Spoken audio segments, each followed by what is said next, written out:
Welcome back to Superbly Said Advanced English Vocabulary and Phrases. Thank you. It's great to be back for another deep dive today. Yeah, and today's source material is actually super interesting. How did a plastic children's toy, disguised as a brooding vigilante, become a masterclass in advanced English linguistics? Right. I mean, it sounds like a wild combination. Yeah. But the context for today's vocabulary actually comes from a SpeakDuo lesson, and it's centered entirely around the linguistic foundations of the Lego Batman legacy. Which is it's such a fun angle. And before we really jump into those words, just a quick reminder for you listening, you can go to SpeakDuo.com to meet new people from around the world. They are all practicing English on video calls to, become more confident with their speaking abilities. It really is a fantastic resource. Mm-hmm. But our mission today is to go straight into these idioms and phrases, Absolutely. because this is tailored specifically for advanced English learners. Mm-hmm. Like at this level, you already know how to communicate basic ideas. Right, you have the foundation. Exactly. So mastering these specific phrases is really about understanding the subtle nuances, the things that make you sound like a native speaker, whether you're trying to impress in a corporate boardroom or aiming for that top score during an IELTS exam. So let's unpack this. We're going to start with phrases that describe, evaluating where you are and making changes. Right, the starting point. Yeah. So to really visualize this, let's look at Warner Bros. After the massive success of the first Lego movie. They needed to, quote, take stock of something. Yeah, taking stock. And if we compare taking stock to simply checking or, looking at something, the nuance is deep deliberation. Because checking is it's a quick action. Right, you check your email, you check the weather. But taking stock actually comes from the physical act of taking inventory in a shop. Oh, that makes sense. Yeah, you are looking at everything you have on the shelves to make a really comprehensive evaluation of your progress or your priorities. Yeah. So for the studio, it meant pausing to assess what specifically made the first movie work before they just, rushed into a sequel. Right. So if you were answering an IELTS Part 2 question about a major life decision, saying I looked at my life sounds a bit shallow. It does. It lacks that weight. Instead, you'd say, last December, I took stock of my priorities and decided to change career paths. It demonstrates careful reflection to the listener. Exactly. And that level of reflection is usually the required first step before you lay the groundwork, which is our next phrase. Lay the groundwork. Yeah. It basically means to build the foundation for something to come. I often hear people use this interchangeably with preparing, like they just swap them out. They do, but preparing feels way too general. Right, like I can prepare a sandwich. Exactly. You wouldn't lay the groundwork for a sandwich. No, laying the groundwork gives me this architectural visual. Like you are physically pouring the concrete that a massive structure will rest upon. That architectural visual is the exact distinction we're looking for. It implies doing the essential preliminary tasks, researching, assigning roles, securing budgets. Your future success literally rests upon those things. Oh, wow, okay. Yeah. In the Lego Batman context, the writers had to lay the groundwork by studying decades of comic book history to figure out which jokes would actually land with the audience. So in a workplace setting, rather than just saying, we got ready, you'd tell your boss, we laid the groundwork for the partnership by meeting regularly and sharing plans before signing the contract. Right. It instantly elevates the effort. It sounds so much more professional. Now, part of laying that groundwork for Lego Batman involved digging up some very obscure comic references from the 1960s, so they had to, quote, dust something off. Dusting off, which Yeah. means to revive something long forgotten or unused. And it is completely different from a word like restarting. Because restarting is a mechanical action, right? You restart a router. Exactly. Yeah. But dusting off carries this vivid, almost cinematic visual metaphor. Like you're pulling an old book off a shelf and literally blowing the dust away. Oh, I love that imagery. It carries a nostalgic or slightly neglected flavor to it. Which makes it a fantastic idiom for personal anecdotes. Like if an IELTS examiner asks about your hobbies, you could say, last spring, I dusted my old camera off and began taking photos every weekend. That paints a wonderful picture. The examiner immediately pictures you retrieving this cherished item from the back of a closet. Right. But let's look at the flip side of progress. Because sometimes, despite taking stock and dusting off old skills, we fall behind the pack. Yeah. Falling behind the pack, which means to lose ground or fail to keep up with others. The nuance here is crucial, though, because falling behind the pack isn't the same as just losing. No, not at all. If I'm running a marathon and I fall behind the pack, I'm still physically on the course. Like, I haven't quit. The race is still happening. Think of a student in a really competitive programming class. You haven't technically failed yet, but you are definitely struggling to maintain the pace of the larger group. Right.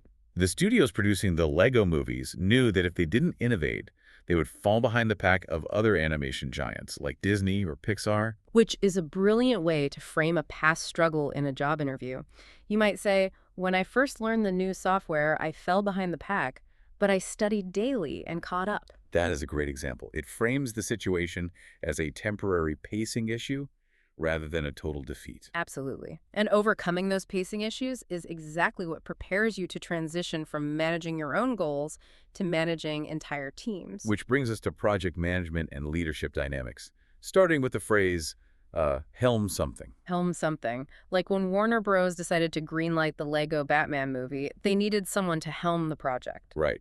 To helm something means to lead or direct a major initiative. And we use this instead of managing because the nuance is entirely nautical. The helm is the steering wheel of a ship. Which implies visionary leadership of a significant endeavor. Exactly. Managing is just making sure everyone clocks in on time. Helming is charting the course through rough waters and ensuring the ship actually reaches its destination. I can see how that transforms a colleague's performance review. Saying, she helmed the renovation team and flawlessly coordinated all the contractors. It sounds incredibly commanding. It really does. But even a great captain needs a crew doing ancillary tasks. Now, I used to think ancillary just meant unimportant fluff. A lot of people do. But when I looked at the root, it actually translates from Latin to mean maidservant. So something functioning in a vital support role. That etymology perfectly clarifies the trap many learners fall into. Unimportant means something doesn't matter and can be ignored entirely. Right. Ancillary tasks are absolutely vital to support the main goal. They just aren't the primary focus. Oh, I see. Like in movie production, catering and scheduling are ancillary to the actual animation. But without them, the movie simply doesn't get made. So in that performance review, you could confidently say, I handled ancillary duties like note-taking so the executive team could focus on core tasks. Exactly. It shows you understand the strategic value of the support role.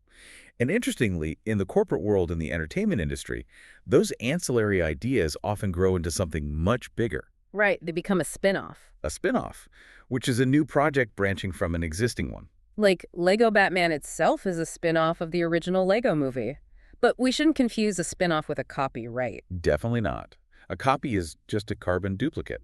A spin-off takes inspiration or maybe a single character or resource from the original and evolves it into a completely separate, distinct initiative. It has its own identity. So if you're explaining a business success, you could say our volunteer program inspired a spin-off workshop series that ran the following year. Yeah, it implies organic growth. But let's talk about when things don't grow. What if a project is dead in the water? Oof. That is the phrase you use when a project has completely failed with no hope of recovery. Returning to our nautical metaphors, a ship dead in the water has no wind in its sails. There's no engine power. It is motionless. The critical distinction here is that it's not just delayed. Right. A delayed project might eventually reach the finish line. If something is dead in the water, it's a fatal failure. You have to abandon ship. It requires you to cut your losses entirely and move on. So in a project post-mortem, you might admit, after the sponsor withdrew their funding, our expansion plan was dead in the water. Harsh, but necessary for clarity, which leads us to a fascinating concept, especially when evaluating these massive studio projects, the desire to have it all. Have it all. Which means to succeed across multiple areas without compromise, because being successful might just mean you are highly paid at your job. Exactly. Having it all specifically refers to that elusive balance of mastering your career, your personal life, your health, and your family simultaneously. I have to ask you, though, putting this into a modern context, can anyone truly have it all in the workplace today? It's tough. For example, someone might say, I'm trying to balance parenting, a new job, and my studies. I don't have it all yet. It just feels like setting an impossible standard for advanced learners who are already juggling so much. It is a massive source of modern anxiety. Striving to have it all often creates an environment where you are stretched far too thin, which inevitably leads to our next theme. Navigating chaos. Because even the best-helmed projects encounter emotional highs and lows. So let's look at the adjective tumultuous and the verb phrase clamor for something. Tumultuous is a brilliant descriptor. It means chaotic, conflict-filled, and emotionally intense. So it's a major step up from just saying things were busy. Oh, absolutely. A busy day just means a full schedule. A tumultuous day means severe upheaval and unpredictability. And during tumultuous times, people don't just ask for things, they clamor for them, which implies a collective, almost noisy demand. The word actually roots back to the Latin for shouting. So if fans are clamoring for a sequel, they aren't politely emailing the studio. No. They are shouting about it collectively on every social media platform. I could definitely use this to describe a chaotic work year. Like, we had a tumultuous year full of major management changes, and the employees actively clamored for more flexible working hours. It really paints a scene of unrest. But eventually, the chaos settles and you strive for something pitch perfect. Pitch perfect, which means exactly right in tone or style. I know it originates from music, right? Like hitting the exact right musical note without hesitation. Yes, exactly. So it's far beyond just being good. Good is merely acceptable. Pitch perfect implies flawless execution. Got it. The creators of Lego Batman had to find a pitch-perfect tone that appealed to kids while winking at adults. And they also did this by contrasting the intense superhero tropes with something quaint. Quaint is interesting because it means charmingly old-fashioned, which is very different from just being old. Very different. Old can mean outdated or useless. Quaint carries a positive, simple, nostalgic charm. Like a 1950s diner is quaint. A moldy sandwich is old. That's a great way to put it. Let me try putting them together for an IELTS setting. Her toast at the quaint, old-fashioned bakery was pitch perfect, making everyone laugh and cry. That beautifully balances the charm of the setting with the flawless execution of the speech. Love it. Now, regarding how people laugh, we need to talk about two of the trickiest words regarding tone: sardonic and irreverent. I used to constantly confuse sardonic with sarcastic until I learned about its fascinating origin. Sardonic actually comes from a poisonous Sardinian plant that caused facial convulsions resembling a bitter, grimacing smile. That history is incredibly helpful because it highlights the exact nuance. Sarcasm is usually a direct verbal contradiction, like saying great weather in a hurricane. Right. But sardonic is a darker, drier, and more cynical worldview. Sarcasm is an action. Sardonic is an underlying flavor. And then we have irreverent, which means playfully disrespectful towards serious things, like the Lego Batman movie is famously irreverent toward the serious, brooding history of the Batman character. Yes. But if we take this into a corporate boardroom, how do you ensure an irreverent joke doesn't cross the line into career-damaging rudeness? That is the tightrope walk of the word. Rude is offensive and lacks self-awareness. Irreverent is intentional and clever. Oh. It is meant to poke holes in formality to relieve tension, not to cause genuine, deep offense. You target the stiffness of the situation, not the person. That distinction is critical. So I could say he gave a sardonic smile about the endless corporate meetings, followed by an irreverent joke that broke the tension of the formal dinner. Exactly. You've got the cynical attitude followed by the playful disruption. The perfect combination for surviving a dull corporate event. All right, we've unpacked some seriously high-level vocabulary, and now it is time for the superbly said quiz. Let's do it. We want to test your new knowledge. I'm going to read each question along with 3 options, A, B, and C. I will remind you of the target phrase and then give you a second to lock in your guess. Let's see how well everyone can take stock of the material we just covered. Question 1. Which sentence uses the idiomatic phrase dead in the water correctly based on context? We are looking for dead in the water. Option A. The deeply exhausted, tragic marine biologist discovered something completely dead in the water today. Okay, biology focused. Right. Option B. The terribly frightened young swimmer panicked, realizing he was treading in the water alone. Or option C. Following the massive corporate sponsorship withdrawal, our ambitious project was dead in the water. Feel free to pause the podcast here if you need a moment to think about the answer. And the correct answer is option C. Yes. Remember the nautical metaphor. Dead in the water is an absolute failure requiring you to move on entirely, like a project losing its funding, not literal biology. Question 2 is ready when you are. Question 2. Select the context where the phrase take stock of something is most appropriately used.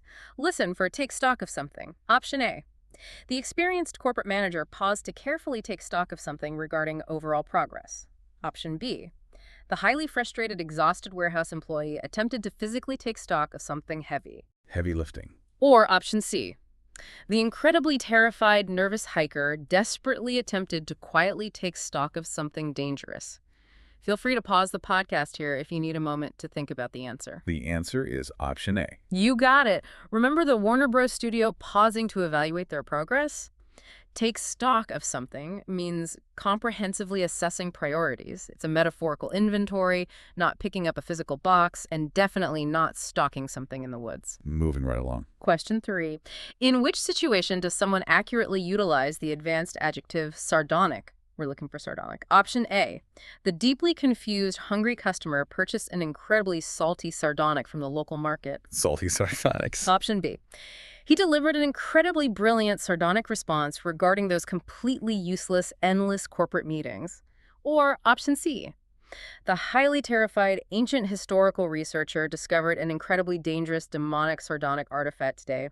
Feel free to pause the podcast here if you need a moment to think about the answer. The correct choice is option B. Correct. Think back to that cynical, grimacing smile from the Sardinian plant. Sardonic is dryly mocking and cynical regarding those endless meetings. It's not a fish, and it's not a demonic artifact. Although a salty sardine might make you feel a bit sardonic. True. Okay, question 4. Which response best demonstrates the advanced phrasal verb dust something off? We are looking for dust something off. Option A. She enthusiastically decided to quickly dust something off after abandoning her old artistic hobbies. Nostalgic. Option B. The highly exhausted professional domestic cleaner needed to thoroughly dust something off this morning. Or option C. The incredibly clumsy competitive athlete managed to accidentally bust something off the wooden table. Feel free to pause the podcast here if you need a moment to think about the answer. That would be option A. Right. Remember reviving the old camera or those obscure comic book references? It is the nostalgic revival of something long forgotten, not literal housekeeping. Halfway there. Question 5. How would a professional accurately use the adjective ancillary? Listening for ancillary. Option A.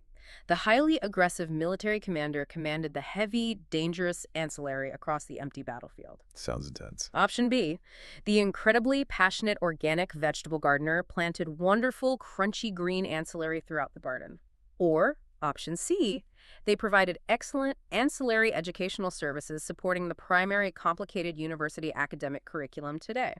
Feel free to pause the podcast here if you need a moment to think about the answer. The answer is option C. Exactly. Think back to the Latin root for maidservant. It means secondary or vital supporting services like tutoring or note-taking. It's not a military tank, and it's certainly not a vegetable like celery. I do love crunchy green ancillary in my salad, though. Question 6.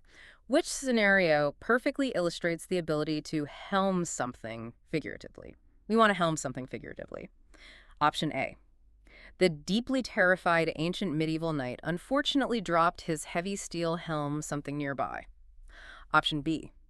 The incredibly experienced senior executive successfully decided to confidently helm something massively important today. A classic corporate move. Or option C. The highly skilled professional naval captain needed to carefully physically helm something steering perfectly. Feel free to pause the podcast here if you need a moment to think about the answer. This one is option B. Spot on. We are looking for the figurative project leadership, charting the course of an initiative, not physically steering a ship or dropping a knight's helmet. 2 left. Question 7. Which sentence accurately utilizes the advanced phrase, fall behind the pack?